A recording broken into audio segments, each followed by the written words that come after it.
Women unionists want harassment on campus addressed. Goilala city residents told not to harbour criminals. And stakeholders prepare for development forum. This is National EMTV News with Dennis Orere. Good evening and welcome. This is Thursday's news. The National Women's Wing of the Png Trade Union Congress has condemned the behavior of male students at the University of Papua New Guinea. Last week, the male students disrupted a planned protest march by female students protesting the continuous harassment on campus.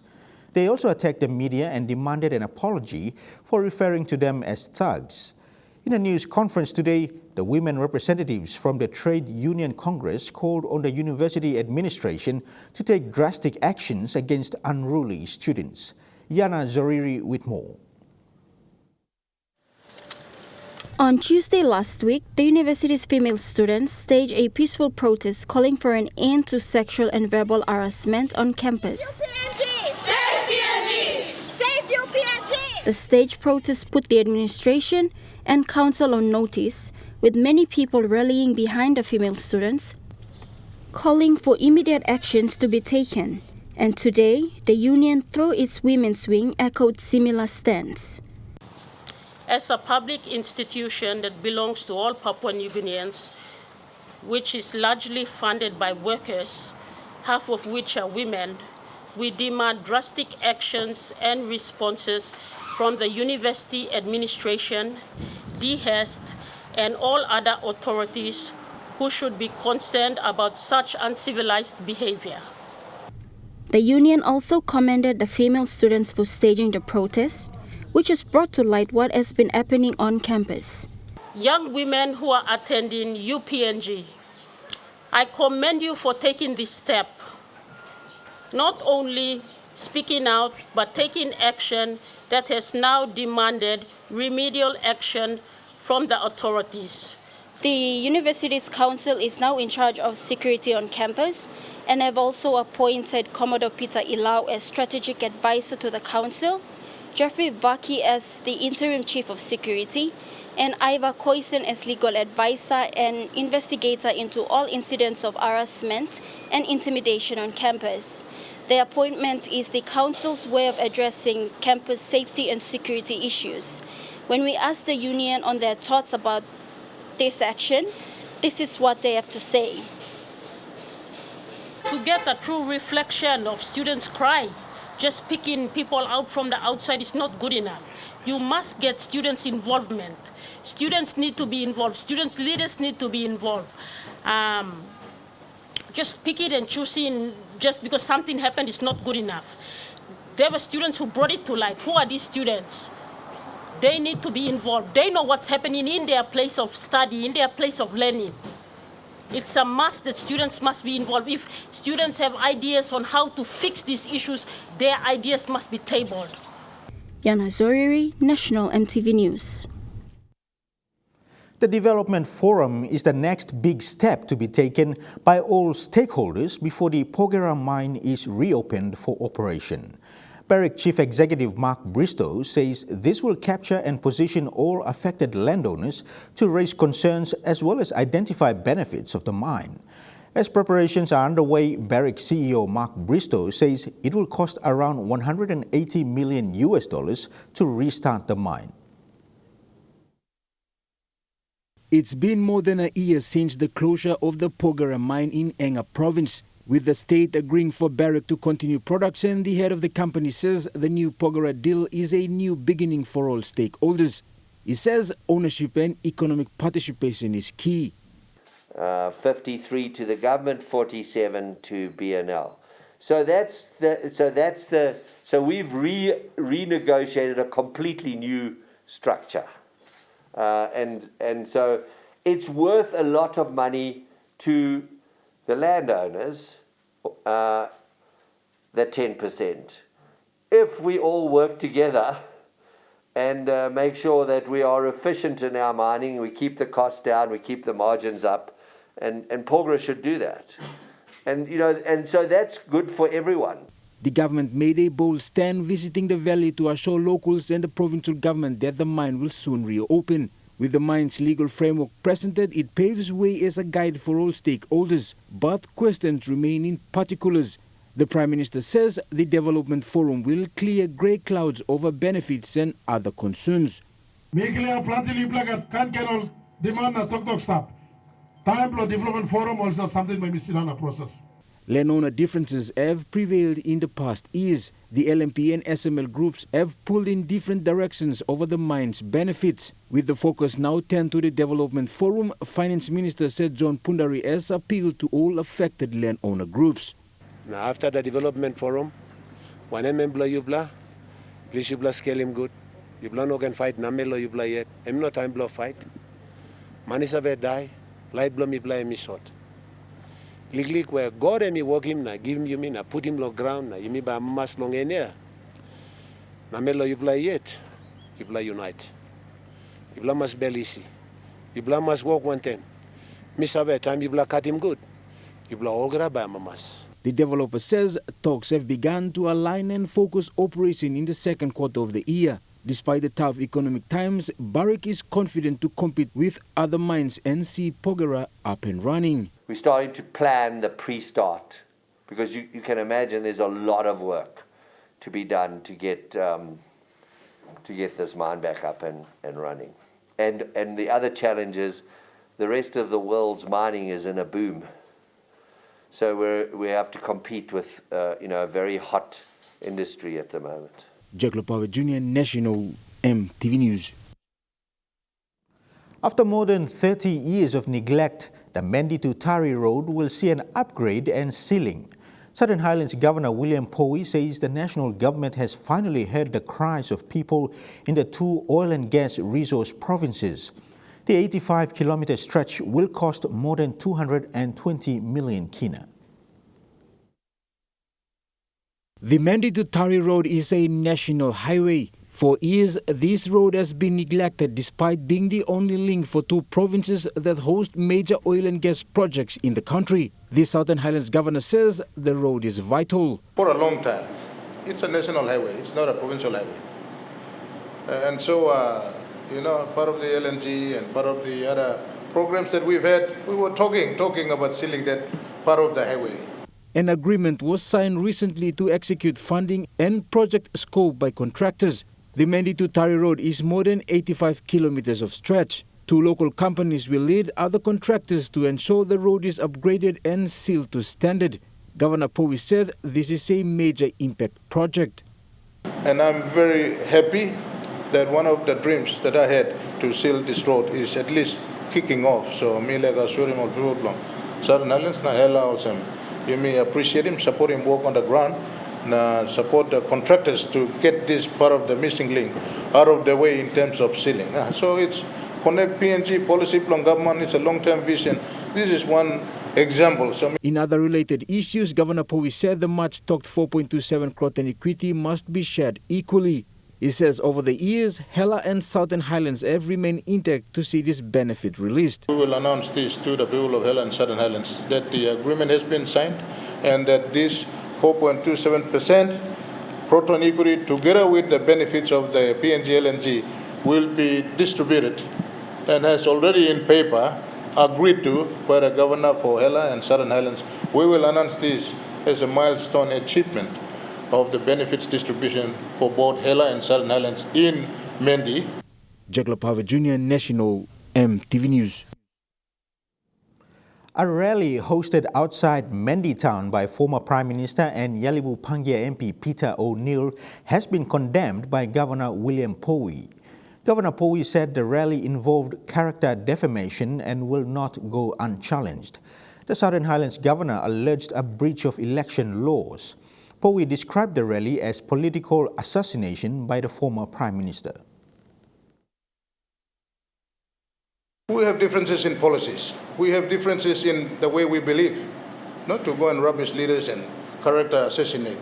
So for those leaders whose statements that I have on video footage will be directly referred to court, and we'll see whether there are elements that tantamount to character assassination and defamation.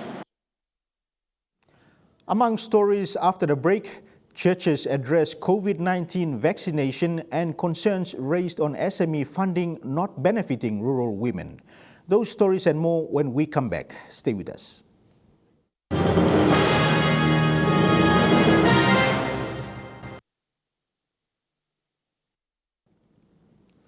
Welcome back to the news.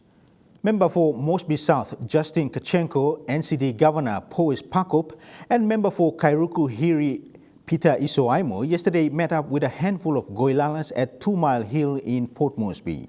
The Goilalas present were told that the main issue was countless criminal activities and the harboring of criminals, which, if persistent, would warrant an eviction of Goilalas in the 2 Mile Hill area. The Goilala community that gathered yesterday was only a handful, but were witness to what the member for Mosby South, Justin Kachenko, Governor of NCD Powes Pakop, and Kairuku Hiri MP Peter Isoaimo had to say. Justin Kachenko was seen already frustrated of the behavior of the Goilalas in his electorate. People from Mosby South in ICU and in emergency. Over the last 4 days, there's been a spate of criminal activities that have hurt, injured, and maimed our people. And we can't continue to go along those lines. Now, unfortunately, 80% of those crimes have been created by one particular ethnic group,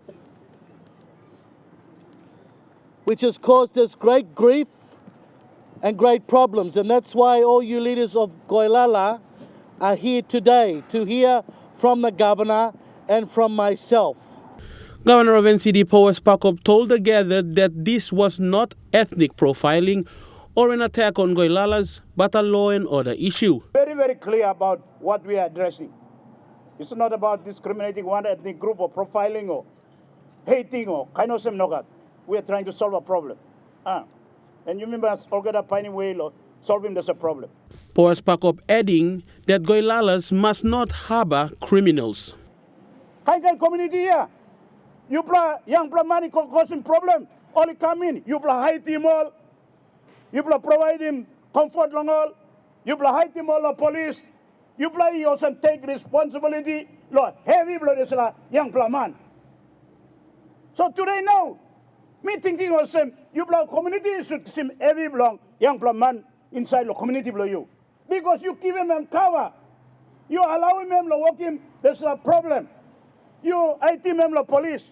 Kairuku Hiri MP Peter Isoaimo has had his fair share of problems with the Goilalas. Brown River, he full up long all problem. Plenty long all, and come up lo one pla ethnic group lo Goilala. Them you me o lerom line here. Me got information too. Lo Goilala District Administration also. You may all get a losing place because you may fight him, kill him one plan, another plan. Now you may come. Isoaimo said he, like the two members of parliament, wants the best outcome in this situation. Last time me must harim karangi, but today me come me harim neklo minister yet, na lo governor. Only no talk lo eviction or one kind something. I think blow same also me lo. You may appeal lo people blow you may lo stop lo. Good play way in a facet. You broke him law, well you brother blow me, but you must go to police. The one you broke him law. A member of the Goilala community, Joe Kusi, a community leader of Vadavada, said despite attempts by Goilalas to work with authorities, things have not been going well for them. I worked around the clock. Mi karam sila 4 plus day mi go lusimo lo poroko. Chachimol lo assault blow this la. Yesterday incident. I did it. But me arim lo media outside. We are not cooperating with him. Me play no boom one time you play. Me hate together. Phyllis blow me no good straight. Fidelis Sukina, National EMTV News. The PNG Council of Churches have met in Port Moresby this week for a forum to advocate on the COVID-19 vaccination rollout. The aim of the forum is for churches to cooperate in support of the government's initiative to roll out the vaccinations amidst misinterpretations from the public. Bishop of the Evangelical Lutheran Church, Reverend Jack Urame, said churches had the obligation to reaffirm the public of their views on the COVID-19 vaccines. Bishop of the Evangelical Lutheran Church of PNG, Reverend Jack Urame, said churches have come together in support of the government's initiative for the COVID-19 vaccination rollout program because of the many misinterpretations from the public on the COVID-19 vaccines. We understand that there has been a lot of misinformation and a lot of people are, afraid of receiving this vaccination. And so we come together to give this message to the people, to give them confidence and to give them hope. The PNG Council of Churches is made up of 7 mainline churches, including the Lutheran Church. Reverend Jack Urame said churches have the moral duty to the people and hence have the obligation to advocate on good health practices in communities. We are guided by the theology of love for neighbors so that we can reach as many as we can. And also we are guided by the theology of liberation. To bring hope to the people, to liberate them from the suffering they are facing because of COVID-19. The Lutheran bishop said churches have discussed on strategies which mainly revolves around awareness activities. The churches are hoping to get as many people vaccinated to stop the spread of COVID-19 in the country. With that as the desired outcome in mind, Reverend Urame made a public appeal for people to have an open mind and volunteer to get vaccinated. Yeah, I want to encourage the citizens of this country to be positive and to volunteer to get this vaccination. But again, it depends on individuals' decision, but we continue to encourage. The mainline churches will be conducting awareness on the COVID-19 vaccination program following the forum. Charlene Airy, National EMTV News. A women's group in the country has raised concerns on the government's support for SME in the country. They say women from rural areas are not benefiting from the 200 million kina the government has given to the banks for SMEs to access. They say women from rural areas cannot access the funds due to various loan requirements imposed by the banks. Speaking to EMTV News today, the president of a women's group, Png Seasonal Workers, raised concerns on the SME support program the government has rolled out.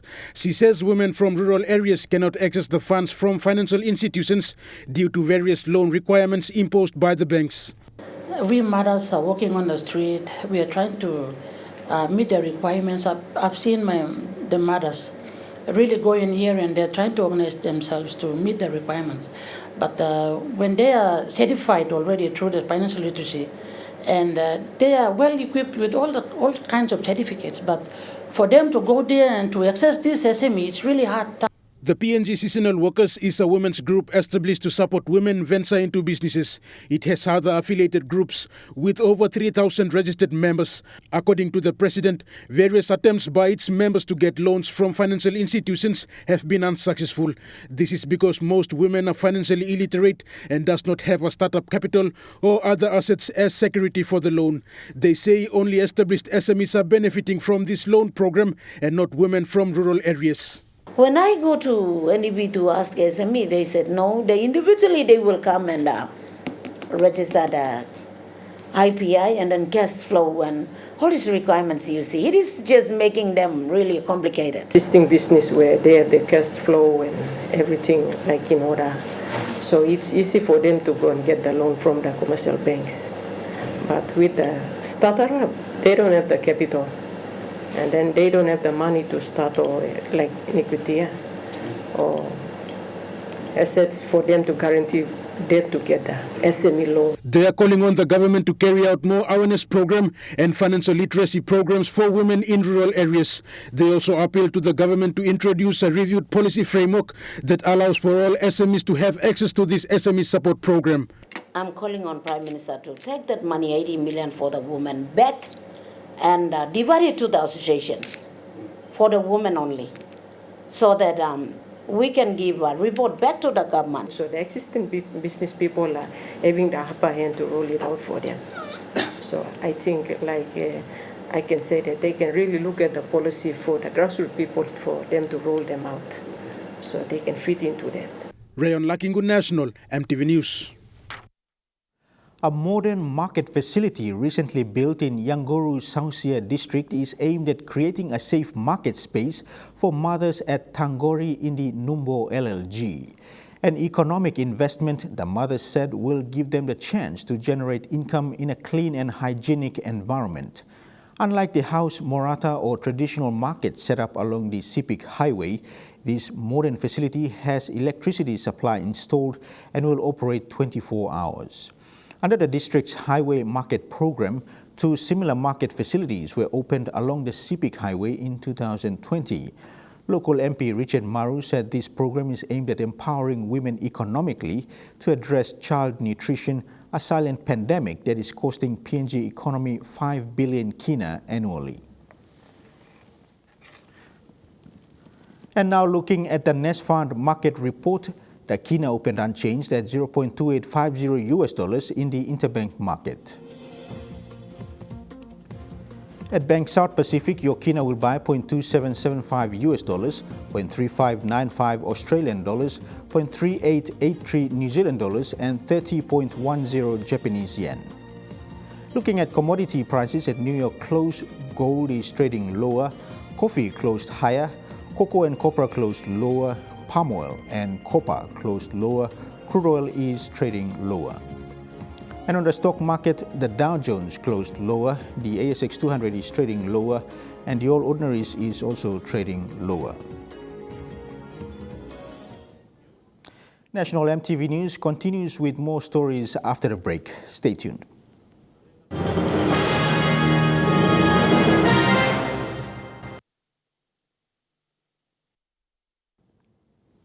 Welcome back. The International Organization for Migration, an arm of the United Nations, is currently in Southern Highlands and Hela provinces conducting peace-building exercises. Activities such as trainings, community awareness programs on peace building, and building projects to unite tribal enemies and communities in both provinces. Basinata Yama with this report.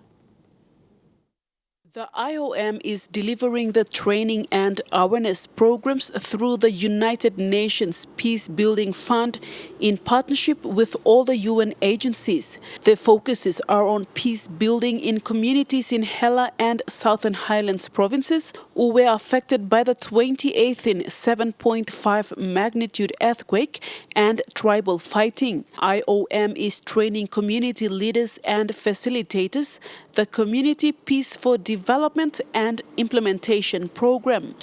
So particularly in the training is we get them to realize, their strengths, weaknesses, threats, opportunities.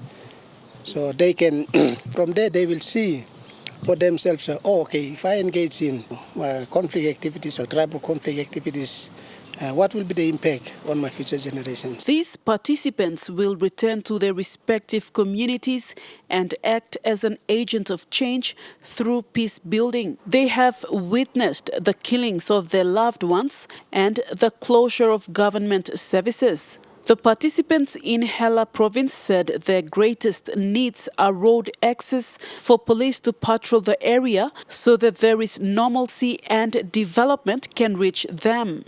Almano no sa tok sa wala yumi osam himi fighto kana sam na time mipla we are badly affected osam mipla sa karen peak ni na sample time mipla sa losing all available something splo mipla na mipla sa go mipla sa ting osam plom keeping peace ya mipla meri sa holding peace but almano no sa involving you inside lo kisim tintin plom mipla helping me come but the concern plom mipla inogat road exit or get happy no road. One main highway tasol na police na me.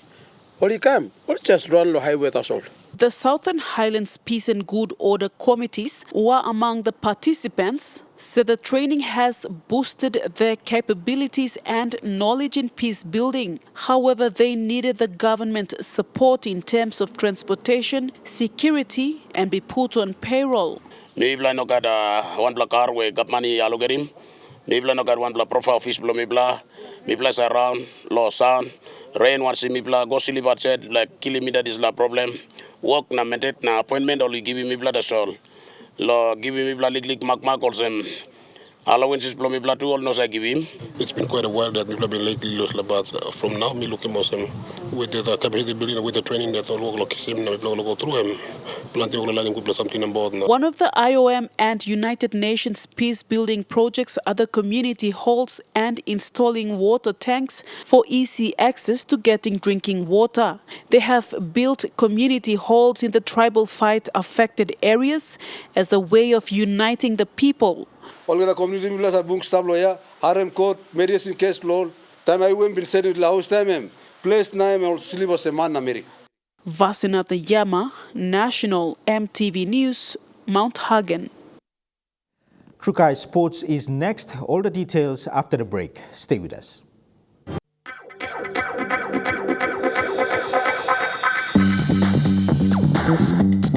Trukai Sports.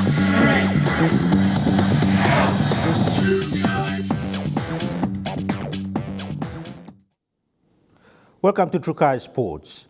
World Rugby has launched a major new Rugby Sevens campaign, This Is How We Sevens. The campaign is aimed at promoting women's rugby at the Tokyo Olympics. The Olympic Games is less than 50 days away. The inclusion of Rugby Sevens for the first time at the Olympic Games Rio 2016 had a profound effect on the sport, attracting an estimated 30 million new fans globally, and Rugby Sevens is expected to be one of the most highly anticipated events of the Tokyo Games. The campaign aims to showcase the vibrancy, excitement and breadth of personalities involved across Rugby Sevens, supporting World Rugby's core objective of maximizing the Olympic exposure to attract and engage fans from across the globe with the sport. Fans can now follow the campaign across all World Rugby social platforms using the hashtag #HowWeSevens. Yana Zoiri, Trukai Sports. The PNG RFL board has appointed Dr. Benedict Yaru as the inaugural chairman of the National Schools Executive Management Board. This will see the rollout and implementation of NSRL competitions around the country with the purpose of developing the next generation of elite rugby league players. The National Schools Rugby League received a significant sponsorship from Kumul Petroleum Holdings Limited yesterday to advance their cause. PNG Rugby Football League Chairman Sandy Saka has announced the appointment of Dr. Benedict Yaru as the inaugural chairman of the Kumul Petroleum Holdings Limited National Schools Executive Management Board. The appointment was endorsed by the PNG RFL HR and Management Committee and has been ratified by the PNG RFL Board. Dr. Yaru is the founding director of the KPHL board since 2013 until his recent elevation to chairman of the Kutubu Petroleum Board of Directors. Dr. Yaru has a wealth of experience with his academic achievements and qualifications, with over 30 years working in a variety of positions related to the petroleum and mining sectors. PNG RFL believes that this puts Dr. Yaru in good stead to take charge of the National Schools Rugby League program. Dr. Ben Yaru as the new chairman of the PNG National Schools Rugby League program. He's had various jobs, both in management in the private and public sector, which place him in good stead. He brings with him that corporate knowledge and background that will help the PNG RFL add value to the work we do, not only with the schools rugby league programs, but with our comprehensive rugby league programs right across all our 6 years. He's been involved with the Crotonella Wigmen since the Wigmen joined the Digicel Cup competition, and in his early days he was a passionate supporter of rugby league as a player and coach at Lay Rugby League, and in his early days in Tabubil Rugby League. So he brings with him that wealth of experience both at the grassroots game, at the school level, at the affiliate league level and with his wealth of experience in the workplace. Dr. Yaru stated that he was looking forward to meeting the challenges of the National Schools Program, helping to create a sustainable development pathway for junior rugby league talents. I'm indeed honored and look forward to the challenges and opportunities that lie ahead to provide a good platform for our young generation to realize their dreams and aspirations. We've said we've gone as far as Antas and Kumul, but if we do it right, some of them might actually go straight to the NRL. Who knows? I think we need to get down to that level to make it right. And I see a lot of challenges ahead and a big program. It's still young, so this is the time to get out there and get a plan in place and make it happen. Huxley Lovai, Trukai Sports. That story wraps up Trukai Sports. The weather report after these messages. Stay tuned. Trukai Sports.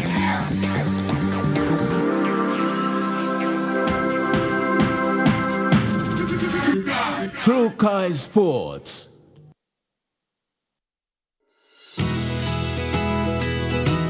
This weather update is proudly brought to you by MoniPlus, with you always.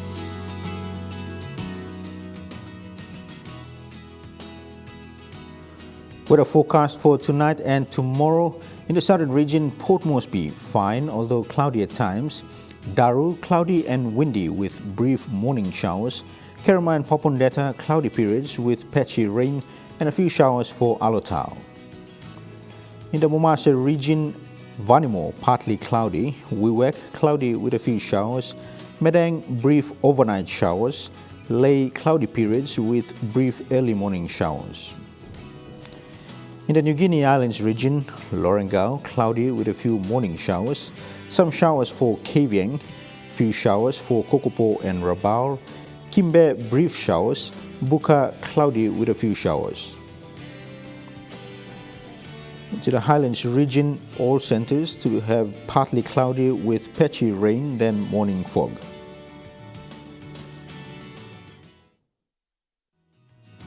The weather update was proudly brought to you by MoniPlus, with you always. And that's the news, sports and weather for Thursday, the 17th of June 2021. Pleasant viewing, be safe, bye for now.